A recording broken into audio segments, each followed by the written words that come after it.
गायत्री जी अक्षरा से अकेले में बात करने को कहती हैं और राजश्री को बोलती हैं कि अगर आपको कोई ऐतराज़ ना हो तो क्या मैं अक्षरा से अकेले में बात कर सकती हूँ।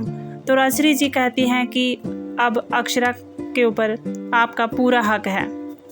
गायत्री जी कहती हैं कि बेटा, मैं तुमसे अकेले में इसलिए बात करना चाहती हूँ, जिससे तेरा रिश्ता जुड़ने जा रहा है वो मेरा बेटा है, उससे मेरा गहरा रिश्ता है।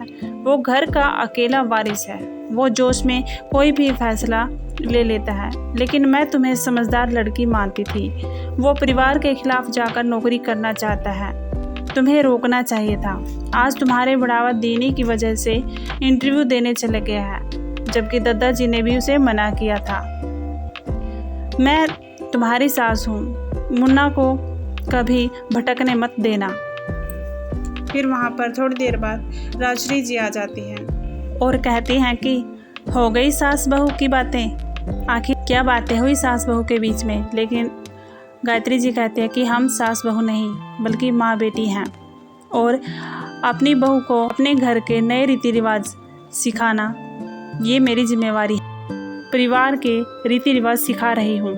फिर राजश्री जी कहते हैं कि हर एक सास चाहती है कि उसकी बहू सारे कायदे कानून सीखे। मुझे भी अक्षरा की दादी ने सब कुछ सिखाया था। फिर सभी लोग सिंघानिया हाउस में पहुंच जाते हैं और वहां पर मुंशी जी भी आ जाते हैं और अक्षरा के लिए गहने लेने के लिए बैठ जाते हैं। फिर नैतिक के बारे में दादाजी भी बात करने लगते हैं कि वो इंटरव्यू देने गया है लेकिन अभी तक वापस नहीं आया है और मेहमानों को भी लेने जाना है। लेकिन भाभी माँ कहती है कि अगर हमारे घर में एक बेटा और होता तो मेहमानों का पूरा ध्यान रखता। तभी वहीं पर मोहित आ जाता है और बोलता है कि बताइए सगाई के लिए क्या क्या करना है।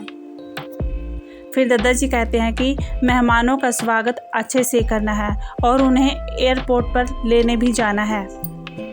जब नैतिक इंटरव्यू देने जाते हैं तो वहाँ पर वो लोग कहते हैं कि आप काफ़ी होनहार स्टूडेंट रहे हैं अपने टाइम में। आपके पास तो कॉन्फिडेंस है लेकिन आपके पास एक्सपीरियंस नहीं है।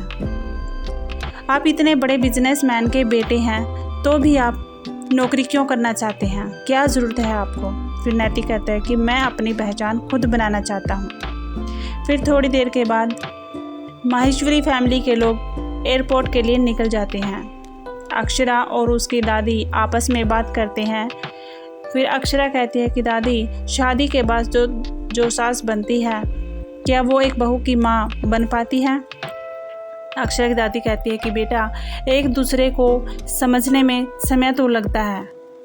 फिर गोपी दादी कहती हैं कि सेठानी जी, क्या आपको याद है कि जब करवा चौथ का व्रत आया था और बड़ी बहू जिद कर रही थी कि व्रत रखना है, लेकिन आपने मना कर दिया था क्योंकि वो उस टाइम प्रेग्नेंट थी। लेकिन डॉक्टर के कहने पर सब कुछ ठीक हो गया था।